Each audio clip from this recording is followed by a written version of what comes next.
So, Michelle, I would like to start off with having you introduce yourself, your background, and how you first started working with Blackmore Partners Inc. But let's just start with your history as an executive. Sure, sure. So I started my work career in corporate America, got hired into Intel right out of college, and basically had an 18-year journey in the finance function, working my way up to executive levels, and then moved sideways into the general management, P&L management, product, and eventually sales. So after 26 years, I kind of got caught up in a corporate reorg and decided it was my time to kind of take the parachute. I went into consulting for a year and then became a C-suite founder at a startup. And after 6 years in startup land, I'd always kind of started thinking in the back of my head over the last few years, after this, I don't have it in me to go do yet another startup. I'd like to get into private equity. I've had friends that have gone that route and seem to be really enjoying it. So as I left last fall, my last startup, I decided, okay, let me research, how do I get into private equity? Yeah, And let's talk honestly, about that. yeah. That one thought. You said, I want to get into private equity. Why not stay in startups? Well, the challenge with startups is they're highly unpredictable. Things like COVID or a bank crisis with SVB failing, all of these things affect the potential of your business. And so, it's just really frustrating. And as a founder, you end up putting your personal cash into the company to make payroll. It's a constant funding cycle. And then honestly, the talent is really, hodgepodge, in terms of who you're working with, your partners. A lot of times other companies won't work with you because you're just small and you're unpredictable and you're risky. And so I thought, I'd like to take my skill set and kind of go play with a business that has a lot more capabilities, that's already established, already EBITDA positive, and really kind of take it from A to B and really grow it and scale it. It's really great. And you know what's so great is you're a CFO who became an operator, operations person, and CEO. And I just got to tell you that I love that combination because in when you run a private equity owned company, it's all about cash flow. And you're not only a cash flow person, you're a marketing person. Let's talk a little bit about continue with this journey and talk about the intersection of these skills and how they play in the private equity game and what you're learning. Yeah. So the first thing I did when I thought, okay, I want to get into private equity, I guess I'll just start applying for jobs. And that was a complete fail. It was like running into a buzzsaw because what the applicant systems would ask me is, have you worked in the past for a private equity owned company? And being honest, I'd say no. And so instantly my resume was tossed and I wouldn't get an interview. And so I thought, this is crazy.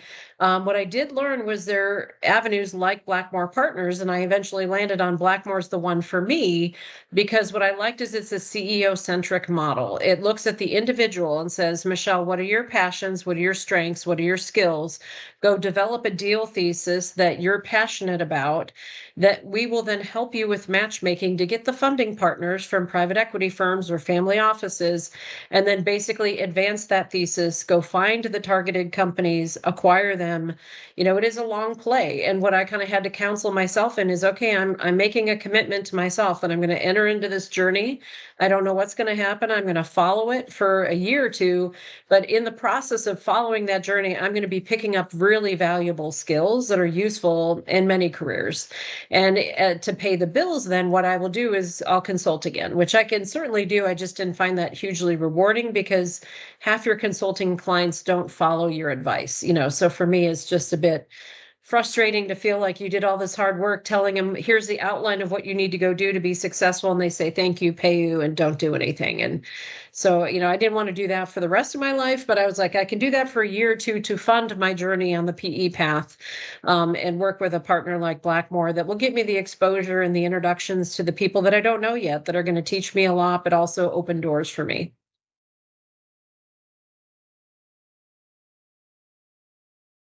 I think you're on mute, Gerald. You've met a lot of executives at Blackmore side and the Blackmore Connects. Can you talk a little bit about the different business units for the people watching this webinar about Blackmore and the past, and then how they intersect. And then where I'm going to take you after that is I want to talk to you about what you learn about is what is the winning mindset? What is, for those of us listening who are executives who want to get in private equity, what are the do's and don'ts of thinking and acting? But let's start off with the different business units. Yeah. So when I looked at different CEO-centric approaches, what stood apart at Blackmore is that you're kind of more of a three-pronged, fork, with one prong being what everybody else has, which is this educating the executives and trying to get a deal done. But what Blackmore adds to that is the recruiting function. So they actually have a business around sourcing and finding people that other companies that are doing deals need, say, a CFO or a VP of sales or a COO. And so they have that mindset of what a recruiter needs, but they're not a standard recruiting business, that just charges percents. They actually are paid on success. And so they're always looking at the mindset of a PE. What would PEs look for as they recruit? They're not just, a standard recruiting firm. And then the third piece being this virtual events conference format. So again, having a regular cadence now, almost 50, conferences in, where they look at having this flywheel of introducing private equity firms to these executives. And no two executives are the same. What I found is one of the biggest value propositions of Blackmore was through these conferences and webinars and networking, getting to know the other people on the similar path and journey as me, but we all had different backgrounds. Some people were passionate about the rail industry. Some people were passionate about medical tech, people with an engineering background or an IP patent background. Me coming with, finance and then operations and sales, I was different than the rest, but we weren't competitive and we could help each other. And we found a lot of value in networking with each other to kind of say, okay, let me, hear what your background lends to the equation and how that might be helpful to my journey and my advancing of my thesis. Oh, you're on mute again. Let's talk about mindset. I like to say to be a success in private equity, one of the patterns I notice with it, and for those of you watching, if you go to BlackmoreConnects.com/success, you can see 30 plus folks like Michelle. And one of the things I want you to comment on my thinking. One of the things I've noticed, Michelle, is those that are successful have very strong desire to do this. They've said, this shall be.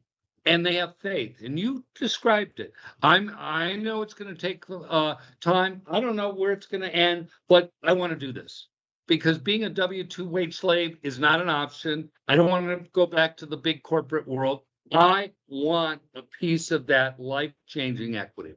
So we find the strong desire, faith, because it's like planting corn. You got to have faith that that's going to come up. You don't plant the corn and then go out to the garden next day. Where's my corn? And a lot of executives I notice do that. But so it's strong desire, faith, persistence to unlock the iterative patterns it takes to connect with the owners and connect with the potential customers, connect with private equity, and then the plan. We like to say, Michelle, that Blackmore Partners has a measurable, repeatable process for helping backable execs like Michelle and those of you listening to help you monetize your background into an acquisition-based deal thesis. Then we nurture you along to build out the funnel of owners, connecting with the owners, and ultimately the money. And then you're in your seat with salary bonus, minimum 5% equity without putting money in. But Michelle, what did you find about the executives that were on the court? They're just kind of in the stands versus on the court. What did you notice? The mindset, the language, the behaviors, so we can have people self-select here. Sure. I think part of that is making the commitment. It's a bit of risk taking. But then, I look at it and go, I think I personally can invest in myself. I believe in myself enough that I'm willing to take the risk on investing in my future career path. So it does mean making some financial and time investment into this path. There's a nice thing about Blackmore in that you can get started for free. You can sign the contract to attend 6 webinars, go to your first virtual conference, half light conference for free. But at some point, you do need to then start investing in your own self, in your personal career. And I look at it and go, like an MBA or a master's degree is 50K plus. This is a fraction of that. But it means then not only signing up for future conferences, but getting yourself the tools. So for me, I wanted to automate this. I signed up to get a CRM subscription and started, automating the outreach to target companies as well as PE firms. I signed up to go to in-person conferences by the ACG. I joined ACG as a member. What is ACG, Michelle? Talk about ACG and what it's like, and what's the conference experience like on this light conference versus full conference at the BlackmoreConnects Virtual Conferences? Give us some contrast, please. Yeah, so ACG stands for the Association for Corporate Growth. They're nationwide with many chapters in the large cities in the US. So you can go to both in-person events locally, but they also have a national conference, which for me, the timing worked out great. It was April. And so I went to that in person, and literally there were 3,100 people from the world of private equity there, hundreds of PE firms, investment banks, as well as all the supporting industry functions. So things like law firms that work to get deals done, due diligence and advisory firms, CPA, accounting and tax firms. And, it was pure gold, just networking with these people, asking about their journey, how they get into working in the world of private equity, but also then understanding that when I get a yes on my deal thesis, when I find a target company to go to acquire, I'm now building my arsenal of supporting firms that will help me get a deal done and help me do it correctly. And so, for me, it was just a huge learning experience. It was almost like a 2-3 day, immersive course. But then also learning how to get your timing down on your own introduction of why you're in private equity, what your deal thesis is about, and get feedback on that. So there were some that were saying, hey, I don't think your thesis is going to work, and here's why. There were others that were like, I love it. Let's do a follow-up meeting next week, and let's introduce you to our partners that didn't come to the conference. So to me, the 3-inch stack high of paper, business cards was pure gold. And I just look at that and go, again, there's no harm in networking and building the relationships with these folks. Really great. Michelle, one of the things, as you know, prepping executives for the Blackmore Connects, I act as an adjunct professor. That's what I look at my role, given that I've been in this business for 25 plus years. The purpose of a deal thesis, from my point of view, is it's a way of talking to what private equity firms care about is deals. Now, I often hear a lot of executives, I don't have a deal, so therefore I can't get into private equity or can't go to conferences. Talk a little bit about the framing. What is a deal thesis? Why have it? And in order to get into the private equity game, to start the process, do I have to have a deal?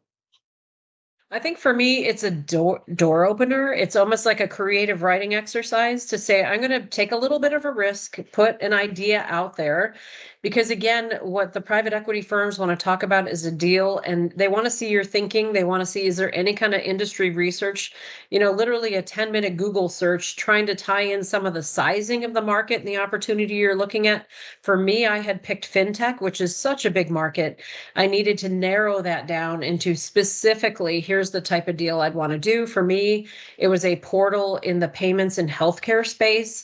And so, being able to answer questions around why healthcare payments, why do you think now, what kind of disruption or transformation is helping in payments in digital healthcare to kind of make it the right timing now. And again, the feedback you're going to get from these dialogues with PE firms is pure gold.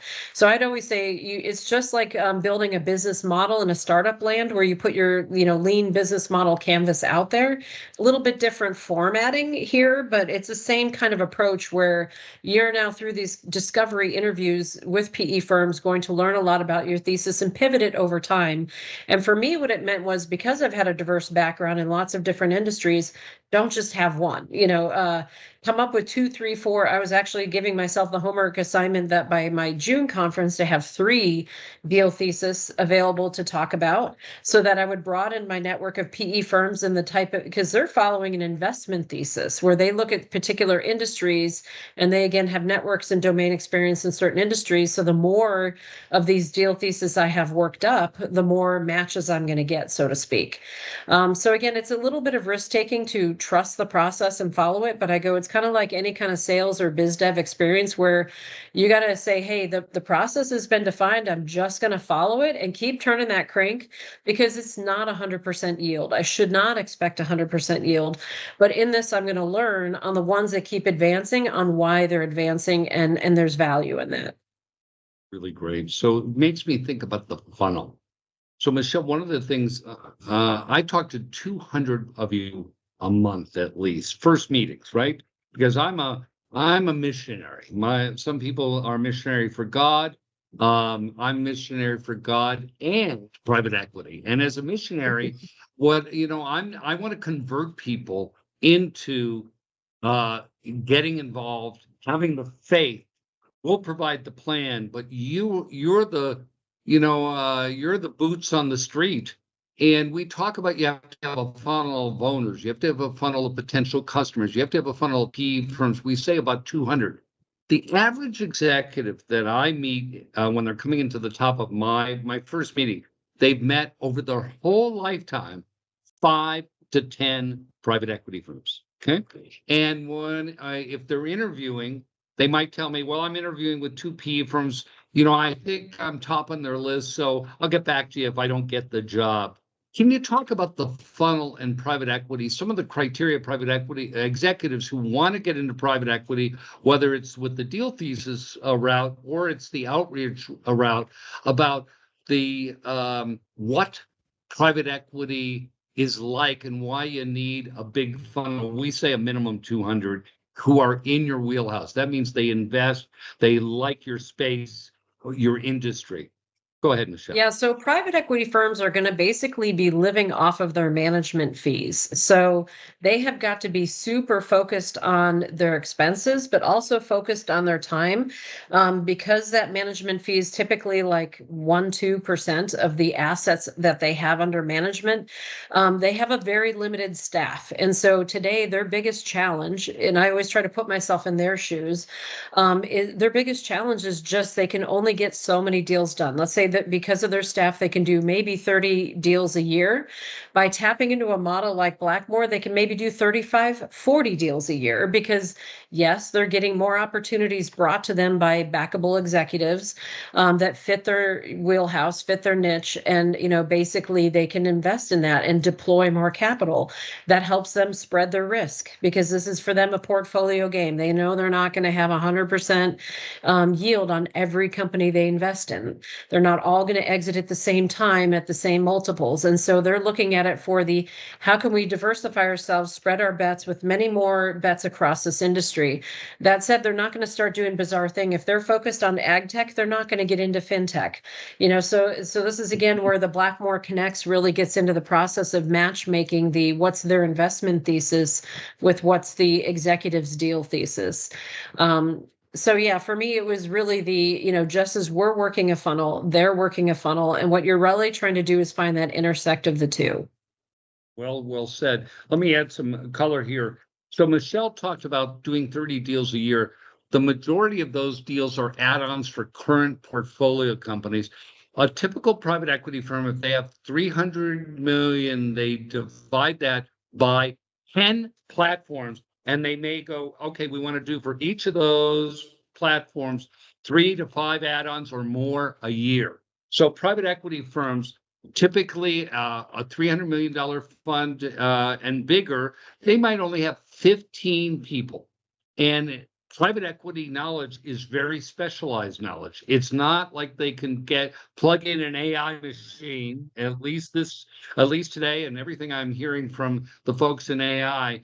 Private equity is a very highly selective person business, and they can't necessarily scale it. If they do scale it, it takes multiple generations. A generation in private equity is 10 years. The private equity firms get the money together. The first 3 to 5 years, they're deploying that money. And the rest of the time is what they're doing is buying more companies, scaling, buying more companies to fit into that, and then exiting at the right time. And then simultaneously, as they hit the right IRR multiple, top quartile, they're also raising their next fund. So it may be their second fund, they stay the same. They may add a few more people. The next fund, they go a little bit higher, maybe, and from 300 to maybe 400 million, they add a few more people. It takes a long time, multiple generations, to get to the bigger and bigger company because they have to train people in their very specific, unique perspective of how they invest. And so they don't like to lose people. They like to build everyone up and to come up, and then maybe 10 years out, the top management, they age out, or they just, hey, they made so much money, they move on, they make room for the folks. Let's talk, Michelle, a little bit more. What did you've met a lot of people who have been successful through BlackmoreConnects and Blackmore Partners as executives in the PE game. What do you notice about the mindset that executives who are listening here, mindset and expectation they have to do for themselves to win this game? I think the first thing for me was park your ego at the door because basically when you go into these conversations and you do, again, lead with your deal thesis, lead with the deal. It's not about how wonderful I am and all the background and experience I've had. That doesn't matter because sadly, if I come at it that way, I'm going to sound just like any other job applicant, and they're not into hiring, they're into making deals happen. And I think, again, the second thing is embracing the risk around this and having that learning mindset of like, again, even if I hear no, let me understand why. There's some learning in that. Again, there's no fear of failure. To me, it's like I'm just learning. So again, getting okay with that, I think my first Blackmore full conference, I had 5 meetings, and I go, 3 of them were real, interested in my deal thesis. One said, I think you're a great person, but we don't do fintech. We're, hard industry. But his hard industry businesses may need someone like me on a board. So again, I go, there's never a bad meeting. There's always value in building your network and understanding how someday in the future, I'm, again, being a finance person by trade, I value an option, so I look at it and go, I make a small bet so that I open a door and value an option, that I'm building a skill set here. For me, I did get out of the blue an offer, so to speak, to come in as a leader at this company, but it's because I was embracing this PE mindset and this, like, yeah, they wanted me to do biz dev for them. I kind of went, gee, I think I'm stronger at financial consulting and operational consulting than really biz dev, but that's what they need. That's what the company needs right now. I guess I'll just take a risk, reach out to some people in my network and see what they think. And oh, lo and behold, I got a few nibbles and some meetings set up. But what they saw from me was, here's a woman who's a machine. Every week she's working her funnel. And that discipline and that ability to kind of lead a process, when they then had a CEO opening, they're like, she's our gal. We've seen her in action for 2 months and we'd be brain dead not to pull her in. So I look at that and go, I would not have made those connections if I hadn't embraced this whole PE mindset. So here you have, now you have a role in a lower middle market company. What is your title? I'll be CEO of the company. Yep, starting Saturday. Starting Saturday. Okay, tomorrow. That's really great. So you're CEO of a lower middle market company, and tell us a little bit about how, when did you enter the Blackmore process, and how are the skills helping you? I like to say a great consultant is always ahead of the client, and the private equity firm that hired you, you want to be ahead of them. You're obviously demonstrating a lot of things that they value. Give us a picture of that, of how through Blackmore you built this muscle, you built the skills that primed you, that then PE firms could see it in action without you trying to game the system, so to speak, which a lot of executives try to do. Yeah. Yeah, so my first nibble was in December. I think you and I met, on the phone, and I was like, I want to learn more about this process. The December next of what year? 2023, right? 2023. And Yeah. then basically the next conference that was available to do it as a light attendee was February. And I decided I'd go that route and essentially jump in, but do it, with the free approach, but really sign up for these webinars, learn from them, and move forward. After the February conference, I was like, this is definitely something I want to do. By end of January, I decided I'm not going to apply for any more jobs. Basically, I'd given myself 2-3 months, and it was over 100 applications, and I maybe had 5 serious interviews, and I was a number 2 candidate for a C-suite role at a later stage startup. And their feedback to me was, wow, you really should go be CEO somewhere. You were interviewing for COO. Our board is worried that you're going to get a phone call in 6 months, and then you're going to leave us, and we don't want to keep treadmilling through our leadership team.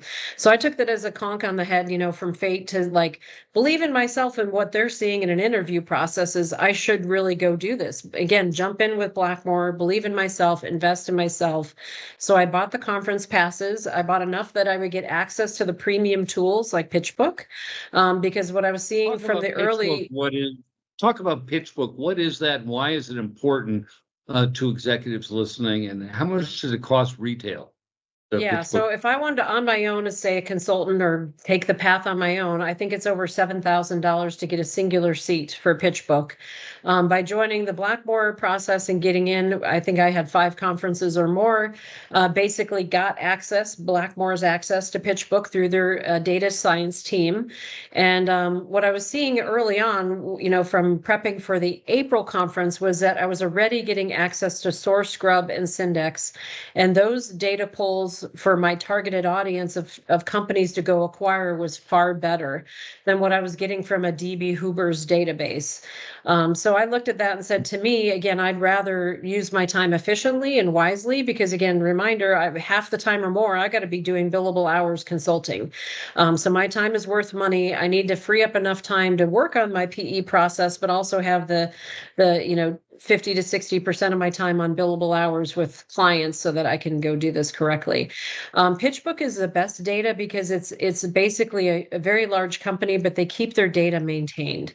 So this is one where they're really looking at keeping the data on emails, the deal sizes, the PE firms that invested, they're keeping all that up to date. So that's where I kind of felt like that was worth the investment, to buy more Blackmore conferences to get access to that quality tool. So PitchBook, folks, is owned by Morningstar, one of the largest investor services company in the world.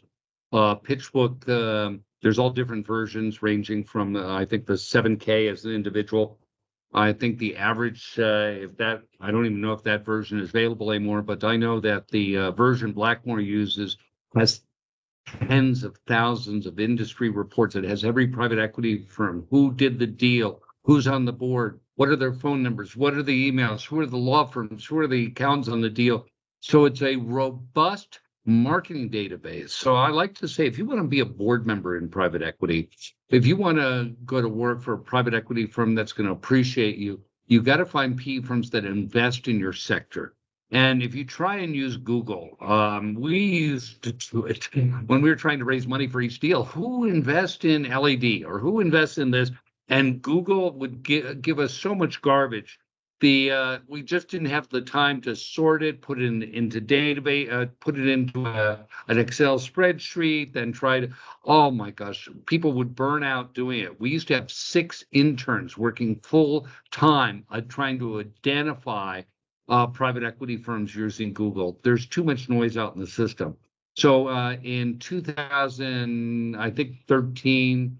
That's when we started investing in PitchBook. And what we do now, for those who go to the private equity conferences, BlackmoreConnects provides all sorts of tools that you need to have. 1, to find out who your private equity market is.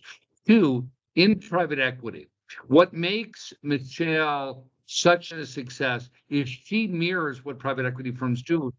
Is they're hunters for deals.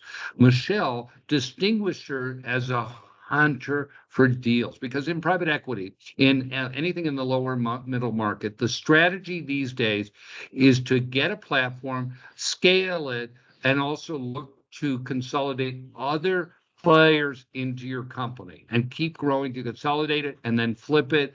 And in a typical executive with Blackmore, you're gonna leave with about 6 million, and we've seen as high as 25 million. I've met other executives through our process that have exited with 100 million.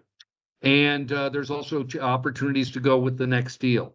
So what private equity firms, because we do a lot of hiring, we have a hiring division. What private equity firms really like about Michelle is she's not saying, hey, give me a company, give me a job, and then I'll figure it out from there. Michelle is actively out there with the deal thesis. So the deal thesis is based on your background. And then she's out talking to owners. She actively markets. She learns from the owners. She offers them consulting. And the great thing about this process, if she was working full time, this process is 5 to 10 hours a week. And Michelle, let's talk a little bit about it. Now that you're just getting started, and going to the board meetings, you've been meeting with the private equity firm, you've been meeting with the players of the company. How did this process help you win their confidence? How did this process help you, think ahead, right? Because in private equity, folks, you have 3 to 5 years. Everything's compressed. Talk about that to the audience. Yeah, I think what they saw was this isn't, again, I wasn't in this process of working with them to get a job. I was in it I first invested and then wanted to add value to the company by bringing them customers. But every week I was sharing, you're not going to see me Monday through Wednesday because I'm going to DealMax from ACG. And they're like, wow, here's a gal who's investing and doing her own thing. Again, I'm not coming across as needy, codependent, a victim, a leech, whatever terrible terms you want to use. I'm out there actually just creating value. And so then again, when they had a executive opening, they're like, wow, we got to grab that because somebody else is going to if we don't. And so again, I think you raise your own value, and in the process, I was gaining a lot of skills. What are some of the skills that you developed that you're going to be bringing to the table, or principles that are going to be important to running this company and growing it?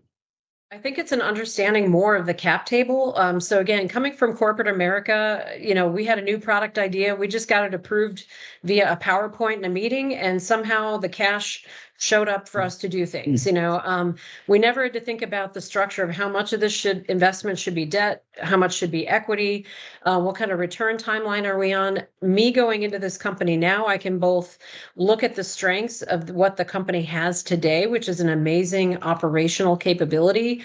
They are locked and loaded and ready to scale. But where they need help and more, fire is in the sales and marketing space. And so I'm coming at it with a mindset of 3 years from now, 4 years from now, when we want exit, what do we need to look like at that point in time? And now how do I back that up and start putting things in place in the next 90 days, in the next 6 months, next year? What types of metrics do we need to be hitting so that 3-4 years from now, we're there? We can't wait and find by random luck or chance, are we ready in 3 years? No, it needs to be a concerted, quarter by quarter, keep stepping and ratcheting up what we need to do goal-wise so that we're hitting that. And I look at it and go, my job as the operational partner in this deal is drive the business. I can do all the organic growth all day long. Yes, we're going to be doing tuck-in acquisitions over time, but I can't control those. I can't control the timing. And just like what I learned with Blackmore, we may see 10 targeted companies and only 1 or 2 may actually make it out of the funnel. And so those will be happy accidents as they come in, they'll boost us. But, I'm going to be bonused on organic growth and making sure that, again, just organically with what we got, that we're hitting it in a trajectory that 3-4 years from now adds value to other PE people or strategics that would buy us then.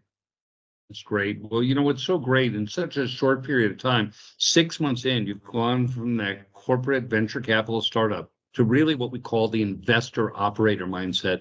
We talk a lot about that at Blackmore and BlackmoreConnects. Can you explain to the audience what it means to move from an operator mindset to investor operator, and how that is a different lens, and how Blackmore helped you distinguish that way to view the world. Yeah, I think with an investor operator mindset, again, it's this focus on exit because nobody wants trapped capital. You don't want to be making an investment that doesn't have some sort of exit, and God forbid you don't want a fire sale someday. So with that mindset, it's again thinking through value, in my mind, looking at every end of the quarter and saying, what did we learn this quarter? They're not, again, failures. They're what did we learn? Let's not make the same mistakes twice. Let's, as we think about investor communications, let's think about what's in it for them. When you lead with the what's in it for the other party, and by the way, they'll then just by default through the narrative see that, oh, you're pretty competent, this is a good deal. I look at it again and go, it's a happy accident that my strength and passion is around sales, marketing, growing a business. That's exactly what this business I fell into needs. So it's already rock solid operationally, which is great. It's a blessing. It's a strength. How do I not, keep dithering with that? And in private equity, it's you only change 5 or 10%. These are already profitable, wonderful businesses. You don't need to come in like a wrecking ball and change half the company. And so it's really the finding out that next 5 or 10% that's going to be a catalyst for the future growth. Michelle, one of the things that you touched upon is investing in yourself. So many executives, they come into, well, I'm not paying for anything. I've never had to pay anything. Can you tell us a little bit about that mindset, and how does one justify investing? We talk about, we want you to join ACG. We want you to go to ACG conferences because Association for Corporate Growth, acg.org, folks.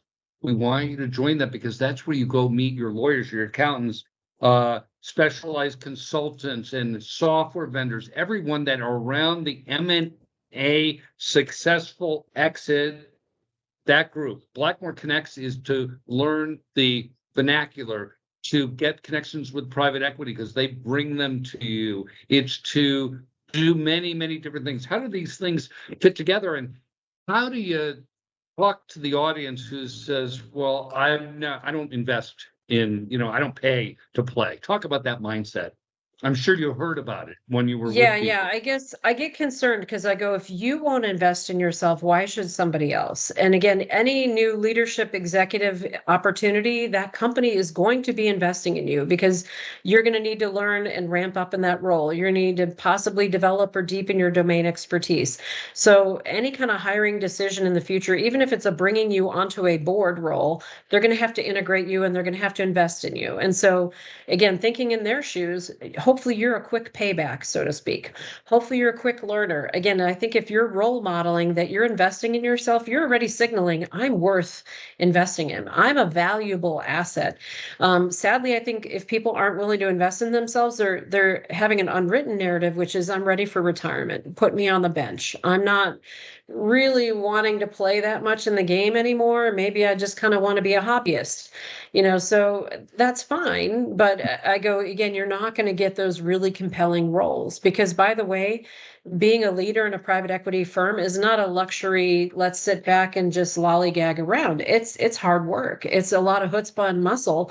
And, and I just wrote a blog last week that basically said you need some of that startup mojo of like, let's just get shit done, because that is highly valuable in the world of PE. You can't come at it like corporate, like where are my 20 minions that are going to write all my slides for me? That is not the world of private equity. You need to be able to get your hands a little dirtier and say, I got to jump in and get stuff going. I can't wait a quarter or two to see if my hunch is right. That company could be too far south, before you actually start taking action. Really great, Michelle. I like how you talk about the speed of which you need to be ready and already investing in yourself, because a lot of executives quit the process. They email me or they say, Gerald, this is so great, but you know what? Just call me when you have a deal for me. And one of the things that BlackmoreConnects, and ACG do for you is what they do is they give you the ability to foreshadow what's coming, and so that you can plan. You don't have a lot of time to learn on the job in private equity. And if they think they're going to have to teach you things, and they can tell, being an operator, by the way, is expected. That's expected. So, and there's millions of others like you. It's the investor operator mindset that ACG and Blackmore Connects bring together to train you so that you're flying ahead of the game and you're bringing returns in early. And that starts with doing your deal thesis. That starts with who will I want to acquire? Who am I going to acquire once I get my first platform? What are my IRR expectations? What are all the levers that I can pull to get that internal rate of return? I have to be able to show to my investors 3 times cash on cash. I have to be able to show my investors that I'm paranoid, and what I can do is find where the bones are buried. And I'm thinking about those now. And when we're going to management meetings with private equity firms, I'm able to ask questions to get at where there can be problems for reoccurring revenue, because private equity firms love reoccurring revenue. Is it real? Is it sustainable? Can I continue to keep growing? Are there exits? How big is the market? So the fact that you can do all of this early, the thinking, the practicing, the market knowledge through talking with owners, it makes you differentiated. Because, Michelle, what I find is 99.9% of the executives I meet, they are just job seekers. They're not the investor mindset. They say, hey, I don't have to do that. I'm a great operator. Well, that works in maybe corporate America, where you're a cog and you're just going to get salary, some bonuses. You may create $1 billion, but you don't even get a 0.00001. Your bonus doesn't even cover the value you create. Private equity firms are going, hey, I'm giving you my money. You're an extension of us, our firm. You are the LPs. Everyone is, every penny resides on you. How do I know you do it? And Michelle, you hit upon it. It is, you want to start demonstrating those attributes today. You're investing in yourself. You're getting to know the market. You're rolling up your sleeves now. You're not waiting to say, give me a job, and when I have the job, I'll do it. No, you're doing it now. And that is part of the brand you're showing, your value proposition. Oh, in closing, Michelle, why Blackmore and Blackmore Connects as the way to wealth changing in the private equity world, or private equity wealth changing world? Talk about that. Yeah, so for me, what I differentiated, because I did look at other companies that did a similar model, what I liked was Blackmore was industry agnostic, meaning no matter what industry my background is, Blackmore works with you. So there's no, some of the other ones, they only do specific sectors. Second thing was the hand-holding, coaching, the webinars, the learning, the network, and also the flexible timing. So some of these, they only did like 2 or 3 cohorts a year, and I would have to wait 3 months to get started. Whereas with Blackmore, there's always every 6 to 9 weeks, another virtual conference coming along. So it's easy to kind of integrate yourself into that flow and get going on the learning and meeting others. So to me, that's what really differentiated Blackmore from the others. That's great. Well, Michelle, I really want to thank you. And remember, work on your next deal also. Yeah. As we say, if you're in private equity, folks, and you're listening to it and you're about to exit 18 months out, you want to start this process now, 5 to 10 hours a week. If you've never been in private equity, you want to do this. If you've done 3, 4, 5 private equity deals, you want to be in this process, because Blackmore has 25 plus years, 24 plus deals under our belts. Exits are one of the most recent ones, 8.5 times cash and cash. We live this. I personally, last year, attended 20 plus private equity conferences, pressed the flesh with over 1,000 one-to-one meetings. The great thing about Blackmore Connects, it's low cost. When you go to ACG, expect about $5,000 per conference, travel, hotel rooms, everything else. But you're building your brand, you're building knowledge, you're testing, you're learning how to build. How does your brand land with the customer? And Blackmore Connects conferences get you right at the table with private equity instead of trying to figure it out. Michelle, I want to thank you. I look forward to staying in touch. And that ends this Blackmore Connects success story webinar. Thank you, Michelle. Thank you.